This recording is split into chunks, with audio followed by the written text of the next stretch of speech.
Il n'y a pas un élève et un maître. On est tous du même niveau. Ce qui change seulement, c'est la prise de conscience que l'on a de ce qui est réel, de ce qui est vrai. Mais il n'y a pas quelqu'un qui est inférieur, l'autre qui est supérieur. Alors c'est pour ça que lui, il n'a jamais voulu qu'on dise qu'il donnait un enseignement, mais plutôt qu'il renseigne. Je suis Nicole Delatour, j'étais infirmière, je suis à la retraite depuis quelques années. J'ai commencé à recevoir des messages au décès de mon fils Benoît, qui a eu lieu le samedi 19 février 2011. Mais quand même, avant, j'avais eu des visions où une fois j'avais entendu, là, juste là, à mon oreille, j'avais entendu Nicole. On m'avait appelée Nicole. Je m'étais retournée, j'avais dit oui. Il n'y avait rien eu par la suite. D'autres moments, j'avais aussi entendu, on me disait reçois l'amour de Dieu, mon enfant. Et puis après aussi, une fois, j'avais fait un rêve qui était vraiment un enseignement où à la fin, on me disait que tout n'était qu'illusion et que seul l'amour existe. Voilà, donc il y avait déjà quelque chose avant qui préparait finalement à ce qui s'est produit à partir du décès de Benoît. Et puis le soir même, ça a été une vision que j'ai eue donc de Benoît qui était devant une porte, on va dire, tout était noir sauf un encadrement de porte où c'était une lumière scintillante, dorée, puissante qui était là. Puis il y avait la silhouette de Benoît qui était devant, qui regardait cette lumière. Puis je sentais qu'il était intrigué, qu'il n'en avait pas du tout peur et puis qu'il allait aller dedans. C'est quand j'ai réalisé que je voyais la silhouette de Benoît, alors là, du coup, j'ai eu très très très mal et tac, du coup, la vision est partie. Là, du coup, je voyais plus, c'était fini. Voilà, puis les messages ont été tout de suite assez forts. Tout de suite, c'était vraiment, Benoît voulait nous sortir de la notion de mort, de séparation. Et donc, petit à petit, il nous a dit ce qu'il en était, que finalement, on ne faisait que dormir, que ce n'était qu'un rêve, que finalement, tout est esprit. Et tout se passe dans l'esprit et qu'on s'est séparé de l'esprit unique, de celui qui est créateur, celui qui nous a créés et qu'on est également.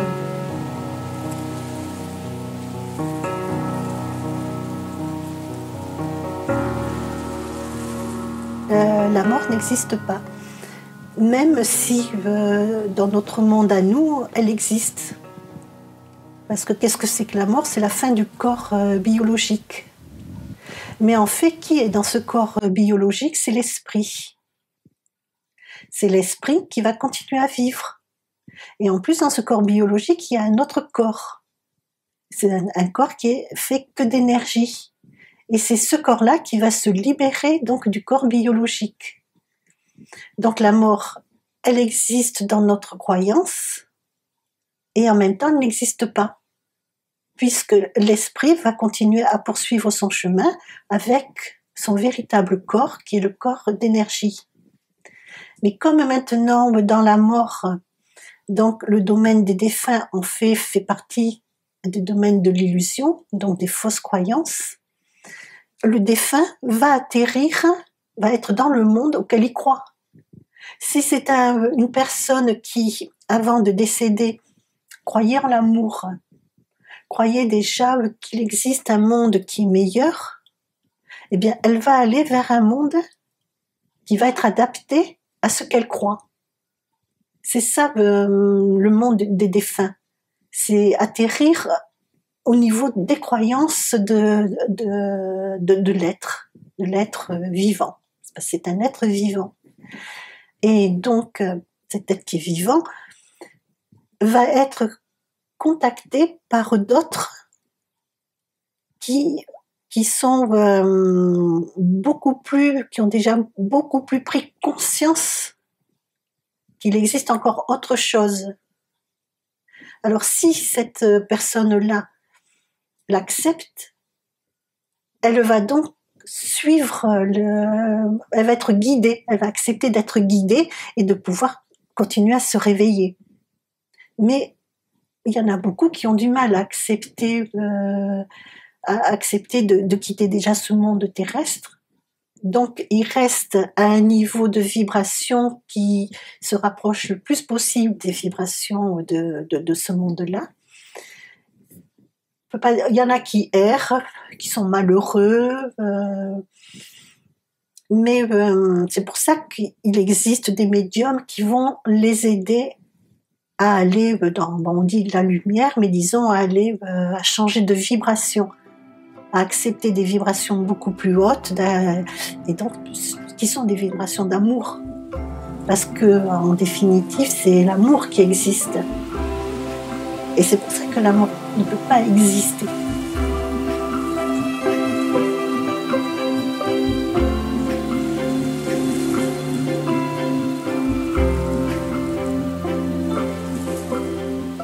On peut prendre l'exemple de nous quand on est en train de dormir et qu'on rêve. Qu'est-ce qui crée le rêve? C'est l'énergie du cerveau qui crée le rêve. Et on est dans ce rêve et on est persuadé qu'on est en train de vivre ce qu'on est en train de rêver.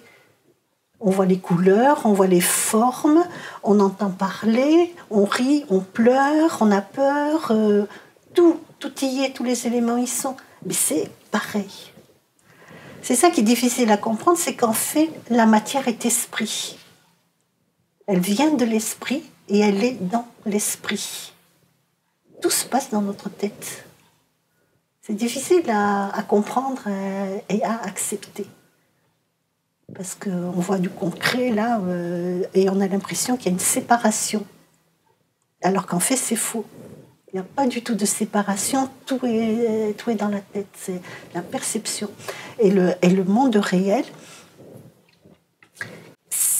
on voit le monde réel à partir du moment qu'on se retrouve dans la bonne perception, dans la bonne interprétation. Et c'est pour ça que par moments, on peut le voir.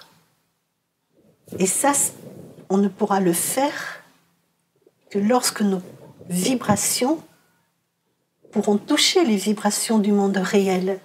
Parce que c'est ça qui permet vraiment d'avoir la vraie perception. Et pour pouvoir y arriver, pour pouvoir élever nos vibrations, c'est-à-dire pour être vraiment l'être que l'on est réellement, sortir de ce rêve, eh bien, il faut déjà croire en l'amour, pas le sentiment d'amour, mais vraiment l'état d'amour. Et l'état d'amour, c'est une vibration, c'est une onde, c'est cette force qui est là. Et donc, dès qu'on laisse vraiment cet amour être, toute la vision change. Et on voit le monde autrement, tel qu'il est réellement, c'est-à-dire un monde d'amour. Et ça, c'est pas de l'utopie. C'est pas un rêve, ça. C'est la réalité.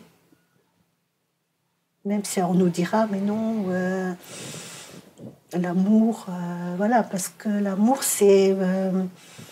on n'ose pas aimer. Si vraiment on s'abandonne en l'amour, ça veut dire qu'on abandonne tout contrôle. On abandonne tout contrôle sur notre histoire et aussi sur la façon de vivre, la façon d'aimer. On est vraiment dans l'abandon total.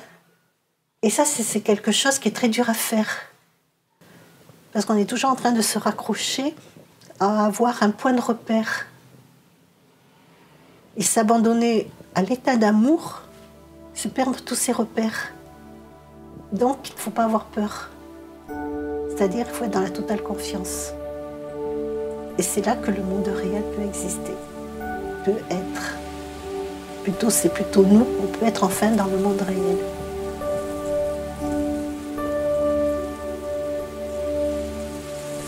Tout est vibration, tout est énergie. Et encore, on dit énergie parce que c'est le mot que l'on connaît. Car pour pouvoir expliquer ce qui en réalité, il n'y a aucun mot. Mais on est obligé de mettre des mots pour que notre cerveau puisse au moins comprendre et accepter petit à petit. La mort est une croyance et comme on y croit tellement, on a créé nos corps pour qu'ils meurent un jour. Qu'ils meurent soit de vieillesse, soit de maladie, soit d'accident, parce qu'on programme tout ça. Même si on ne veut pas l'accepter, mais on programme tout. Même les malheurs qu'on vit, on prépare toute notre histoire avant de se réincarner. Après, on l'oublie. Mais en attendant, on l'a programmé. Donc, si on veut râler, se dire que c'est la faute de l'autre, en fait, non. C'est nous qui nous sommes créés tout ça. Alors, est-ce que parce que nous sommes masochistes qu'on se crée des malheurs, des histoires qui sont dures à vivre? Non, pas du tout. C'est parce qu'on sait qu'on a besoin de ça pour pouvoir aller beaucoup plus haut. Parce que c'est ça qui est... À chaque fois, regardez, dans le monde, c'est quand il se passe un grand malheur que les gens ont un élan de solidarité, un élan de fraternité, d'amour. C'est ça qui fait bouger. C'est ça qui est dommage, mais c'est ça qui fait bouger. Et donc, on se crée la même chose avant de redescendre sur cette terre. Donc, on est responsable de l'histoire que l'on est en train de vivre. Et maintenant, est-ce que ça veut dire qu'il faut être fataliste? Non, pas du tout.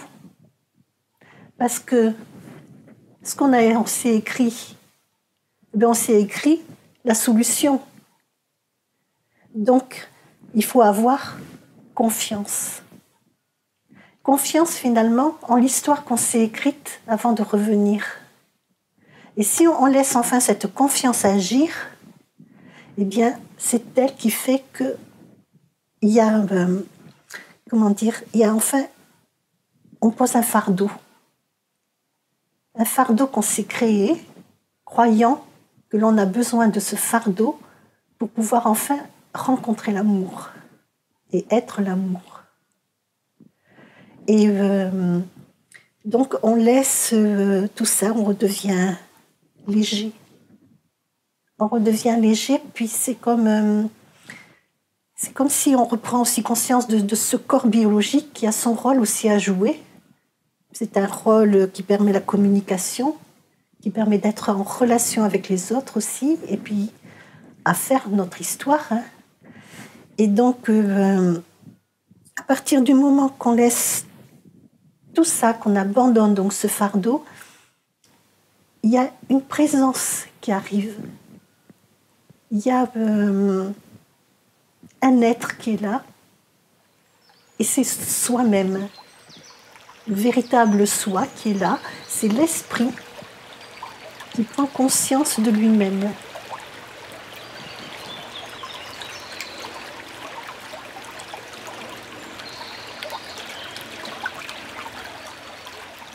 Il y a une union. Il y a vraiment une union qui se fait, et l'union, elle se fait donc déjà avec soi-même, mais parce que ce soi, c'est quelqu'un de beaucoup plus grand, de beaucoup plus beau, et ce soi, c'est la vie. Et la vie, donc, c'est l'amour. Donc, c'est là qu'on prend conscience que tout est amour. Et alors, la mort ne peut plus exister. Même si on est obligé d'abandonner ce corps biologique et qu'on disparaît à la vue des êtres qui nous aiment, mais la vie continue.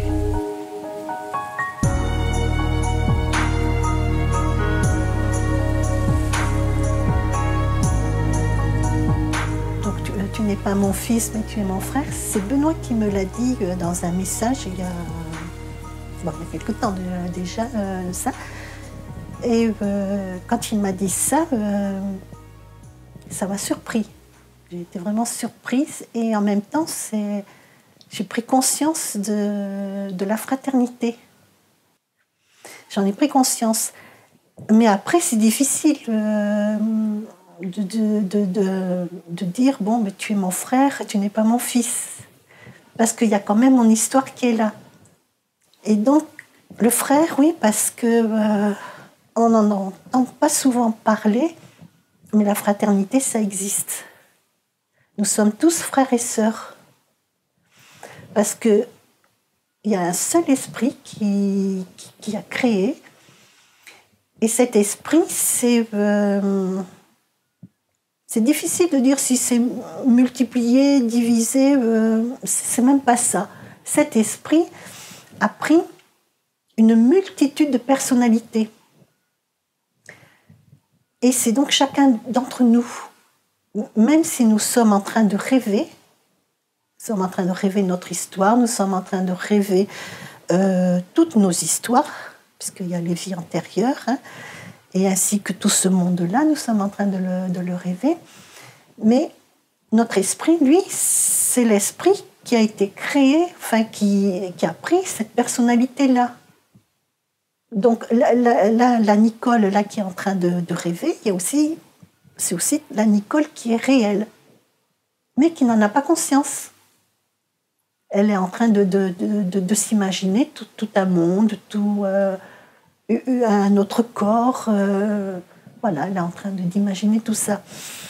Et c'est ce que nous faisons tous. Et donc, c'est pour ça qu'on dit qu'il y a un seul parent, parce que si on veut parler au niveau parent, à ce niveau-là. Mais nous sommes donc tous unis, parce que nous sommes tous ce même esprit, mais avec nos personnalités. Enfin, nous sommes tous, et en même temps, nous sommes nous-mêmes. C'est un peu difficile à comprendre, mais voilà. C'est ça ce qu'il faut. Si on veut avoir une image, il faut bien se dire, voilà, il y a un esprit unique qui crée, parce que lui, il ne rêve pas, hein, qui s'est créé, parce qu'il il veut vivre d'autres personnalités, quoi. Il veut vivre, il y en a qui parlent d'expérience, mais c'est pas ça, c'est pas une expérience, parce que c'est de l'amour. C'est par amour. Et avec amour, qu'il se crée des personnalités. Comme il se crée donc des formes, comme il est aussi dans le monde. Le monde, c'est lui aussi. Les animaux, tout ce qui forme le monde, c'est lui. Parce que, comment dire, on ne peut pas parler de Dieu. Bon, si on veut mettre un nom, on peut dire Dieu, comme on peut donner un autre nom, ça n'a aucune importance. Ce qui existe, c'est donc cet esprit qui exprime la vie par une force. C'est cette force-là qui est amour, qui est intelligence, qui prend une forme, qui est harmonie. Et nous sommes cette force-là. Nous sommes l'expression vivante de cet esprit. Et c'est pour ça, comme nous sommes tous, donc cet esprit-là, nous sommes tous frères et sœurs. Quel est ce lien qui nous unit? C'est l'amour. Mais un soir, j'étais dans le manque de Benoît, j'étais encore avec son décès, sa mort, tout ça, l'absence. Puis là, tout d'un coup, je vois, j'étais allongée, il faisait nuit, je vois une lumière. Donc il y avait toute une lumière. Et dans cette lumière, je vois une onde qui passe, qui était beaucoup plus lumineuse que tout le reste qui était lumineux. Elle passe comme ça. Cette onde, elle était joyeuse. Elle était amour. Elle était vie. Et je l'ai ressenti. J'ai ressenti ces vibrations. Et bien, je n'ai plus été dans le manque. Je n'avais plus, je ne ressentais plus l'absence de Benoît. J'étais plus dans la mort de Benoît, mais dans la présence. Mais c'est ça la force. C'est cette onde-là qui s'est présentée là devant mes yeux. C'est cette onde que toi tu es aussi, que moi je suis là, qui est en train là de passer, de vibrer. C'est cette onde qui est dans tout. Et c'est ça la force, Père. C'est cette force qui est esprit. Et c'est l'esprit qui est cette force. Parce que c'est son expression. Et donc, c'est présent. Et c'est à partir du moment qu'on en prend conscience et qu'on accepte cette présence, sans l'imaginer, sans rien imaginer. Parce que souvent, on s'imagine quelque chose. Donc là, non, sans l'imaginer, sans vraiment accepter ce qui est, eh bien, elle vibre de plus en plus en nous, nos vibrations changent. Et bien du coup, on est vraiment dans l'union avec cet esprit. Il n'y a pas de mots pour l'expliquer, il faut le vivre. C'est quand on le vit que on comprend. Et encore après, c'est le souvenir qu'on a. Mais on sait que ça existe, que c'est bien là, présent, là, actuellement, non pas demain, ni dans une autre vie, ni après la mort. Non, c'est là, maintenant. Et bien, quand on finit par l'accepter et qu'on l'aime, parce que j'en reviens toujours à ça, hein, si on n'y met pas vraiment l'état d'amour, eh bien, il ne peut pas y avoir la confiance et il ne peut pas y avoir l'union. Donc, c'est que là, quand finalement, on ne devrait avoir qu'un seul désir, c'est le désir de cette union. C'est tout. Et laisser faire. C'est tout ce qu'il y a à faire. Ne pas essayer de contrôler, ne pas essayer de juger. Non. Laisser faire parce que c'est s'abandonner, c'est vraiment, bon, j'ai confiance. On peut parler à cette force, ou cet esprit, c'est la même chose. Hein. On peut parler. Elle nous entend et elle va nous guider, même si on ne s'en rend pas compte. Finalement, c'est plutôt le ressenti de cette union qui est important. C'est ça qui va nous permettre de sortir de ce rêve. Il n'y a que l'amour qui peut nous sortir du rêve. Il n'y a que ça. Nous avons un cerveau. Ce cerveau, il pense. À partir du moment que le cerveau pense, c'est le mental. Eh bien, comme notre véritable esprit est parti dans le rêve, et notre esprit, comme il ne sait plus qui il est réellement, il a bien fallu qu'il se crée un personnage. Et c'est pour ça qu'on parle du personnage du mental. Et c'est ce personnage-là qui a pris les rênes. Ce personnage qui a plein de défauts, comme il peut avoir plein de qualités. Et ce personnage qui vit une histoire qu'il croit subir. Ou bien alors, il y en a qui vont dire non, moi je crée mon histoire, donc ils vont contre se battre. Mais c'est ça le mental. Finalement, le mental, c'est notre esprit qui se trompe. Si on réalise qu'effectivement on est un personnage et que, on va laisser d'autres pensées venir, des pensées qui sont en relation avec l'esprit unique, l'esprit qui nous a créés, ça va créer, la venue progressive du nous réel. Donc de Marie-Josée Desbois réelle, de Nicole de la Tour réelle. C'est-à-dire que même si on est dans ce corps biologique, il y a une prise de conscience, il y a, disons, ce personnage du mental, le personnage rêvé, le personnage rêvé, qui s'efface petit à petit. Et c'est l'être réel qui peut, comme ça, s'infiltrer dans le rêve et prendre les rênes pour que la perception du monde change, que la perception de soi-même change, pour qu'on devienne, pour que les rêves s'effacent. Moi, il y a quelque temps de là, j'étais très angoissée. J'étais allongée, là, j'avais vraiment une forte angoisse en moi. Tout d'un coup, il y a un carré là, qui apparaît, là, un carré lumineux. Et je vois une tête qui apparaît. c'était moi, en plus jeune, j'avais pas de lunettes et tout. Donc ce moi me regardait, amusé. Et puis ce moi m'a dit, mais de quoi tu as peur? Puis il y avait une telle paix que du coup ça m'a enlevé toute angoisse. C'est mon moi réel qui a parlé au personnage rêvé. La notion du temps est différente.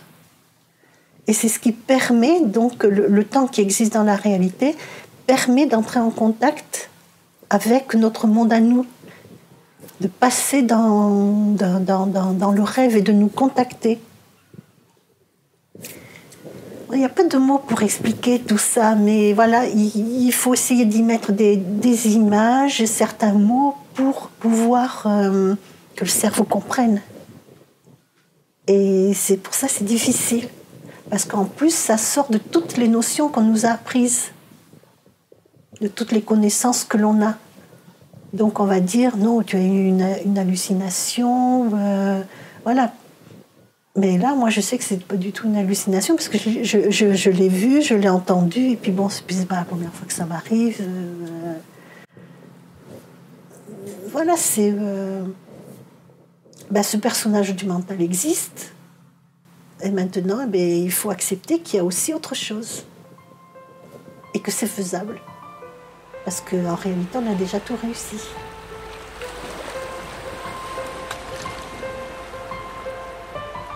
On est souvent dans la notion oh, mais je vais jamais y arriver. Et puis on a l'impression que c'est très lent, que même dans cette vie-là, on ne va pas réussir, qu'il va falloir encore mourir, puis revenir encore sur Terre. Et pourquoi est-ce qu'on revient sur Terre d'ailleurs? Pourquoi on ne se contente pas de rester dans le domaine des défunts où on est quand même mieux, surtout si on a déjà de l'amour en soi, donc c'est nettement mieux que de revenir sur Terre. Pourquoi on fait ce choix-là? Là, on le fait justement parce qu'on sait que c'est beaucoup plus difficile ici, qu'on a besoin d'être secoué pour pouvoir justement aller beaucoup plus haut, pour sauter, on va dire, pour passer le ravin. C'est pour ça qu'on revient sur Terre. Et en même temps, on revient aussi sur Terre pour aider. Parce qu'on n'est pas seul. On ne vit pas que notre propre histoire en revenant sur Terre. On est unis à d'autres êtres et on est unis au monde. Et on est là pour aider aussi. On ne vient pas que pour ça, que pour soi-même. On revient aussi pour les autres et pour le monde. C'est ça la fraternité. Mais seulement on n'est pas dans la conscience de l'union. On est plutôt dans la conscience de la séparation. Et c'est pour ça que la mort d'un être cher nous fait mal. Parce qu'on est dans la conscience de l'absence, donc du manque. Si on était vraiment dans la conscience de l'union, il n'y aurait pas le manque. Parce que tout serait là. On serait complet. Et tout ça, c'est une illusion. On a le désir que cet être-là qui est parti soit à nouveau auprès de nous. On a le désir d'avoir tel objet, telle vie. Et comme on ne les a pas, on ressent le manque. Et c'est quand on réalisera qu'on n'a pas besoin de tout ça, même de l'être cher, parce que finalement on est toujours unis à lui, et qu'on a déjà tout, même si c'est abstrait, mais ça n'empêchera pas que ça existe, que c'est vrai, eh bien, on n'aura plus ce sentiment de manque, ni de désir. Et c'est pour ça qu'il ne faut plus rien désirer. À partir du moment qu'on ne désire plus rien, il y a tout qui s'accomplit. Parce que tant qu'on est dans le désir, c'est le personnage du rêve qui est en train de désirer. Donc on ne laisse pas la place aux véritables pensées de l'esprit qui nous a créés. Donc on oublie encore l'union qu'on a avec cet esprit et l'union qu'on a avec tous et avec tout. Et quand on prend conscience de ça, il n'y a plus aucun désir et plus aucun manque.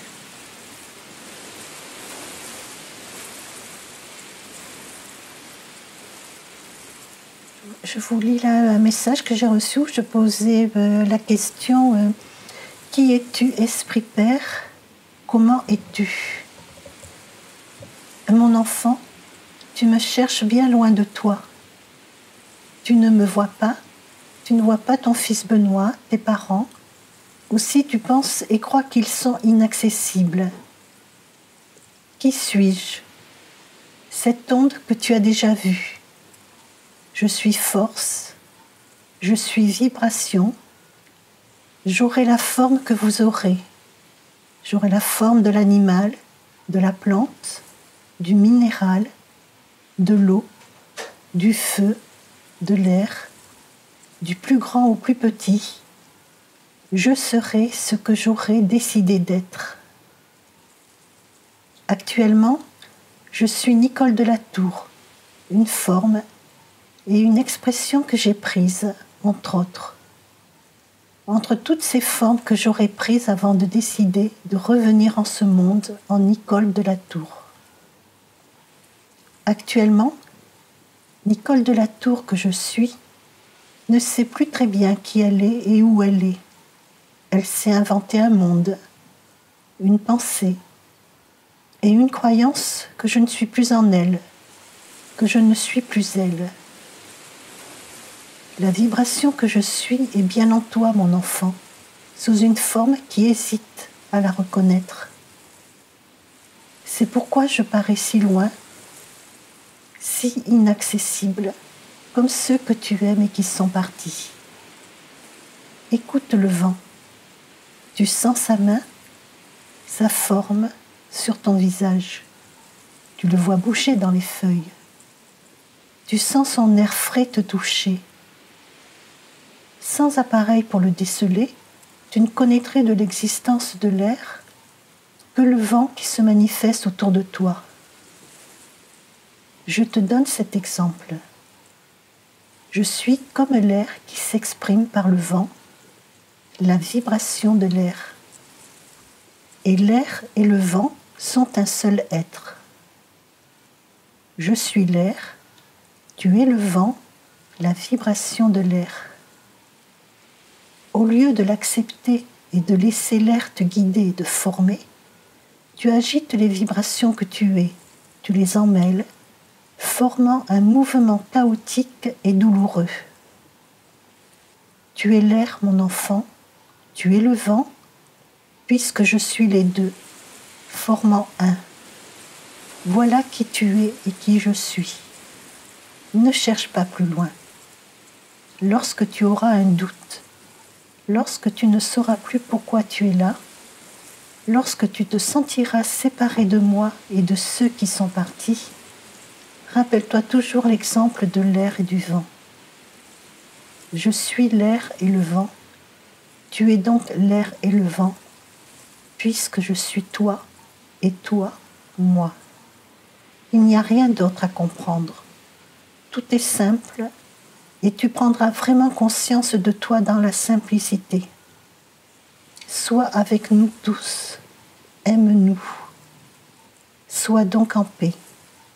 Abandonne-toi au doux murmure du vent, c'est moi qui te parle.